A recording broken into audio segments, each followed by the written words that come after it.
Now, North Koreans have turned out in their tens of thousands to take part in a rally in Pyongyang, celebrating the launch of the country's first satellite earlier this week. Hundreds of thousands of people gathered, listening to speeches, hailing the success of their country's achievement. There have also been some new images released of the country's new leader, Kim Jong-un, as he sat in the control room for the missile launch.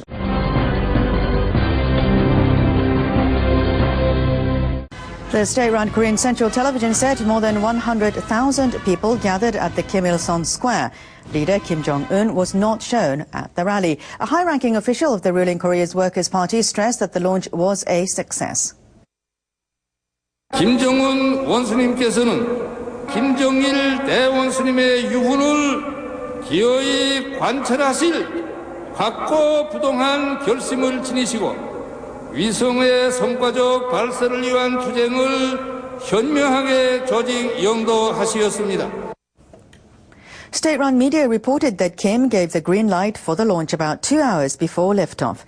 He reportedly supervised the mission at a control center in Pyongyang. He was quoted as saying that North Korea must launch more satellites to improve its technology and to strengthen the economy.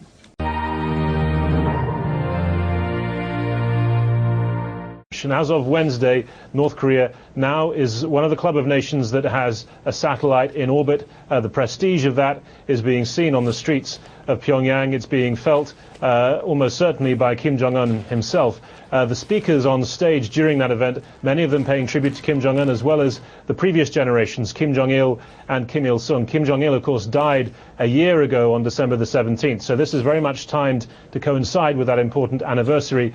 And the head of the Publicity and Information Department of the Korean Workers' Party, Kim Ki-nam, made reference to those generations of leaders, saying, according to the policy on peaceful use of space, the fact that we successfully put a scientific satellite into orbit with our Unha-3 rocket manufactured by our own technology and efforts is a gift to our great comrade Kim Jong-il and honors our father. He also talked of Kim Jong-un's wise leadership. Success where his father failed.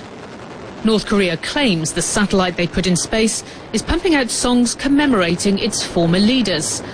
But it's the current leader, Kim Jong-un, who will take the credit.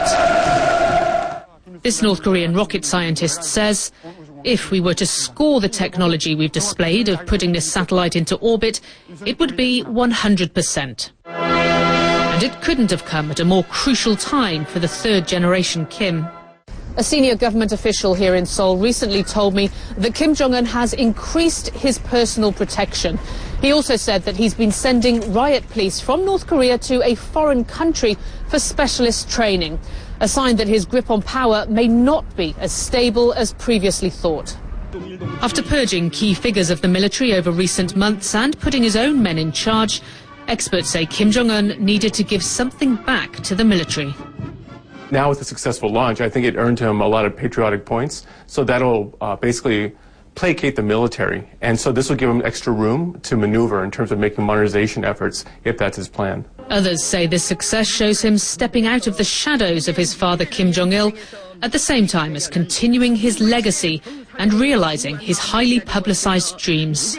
Kim Jong-il said for many years that in 2012, North Korea will be poised to become a very strong and powerful country, and of course that really hasn't happened. But in one respect, on military capability, the North Koreans have shown to the world that they are able to stand up to the giants.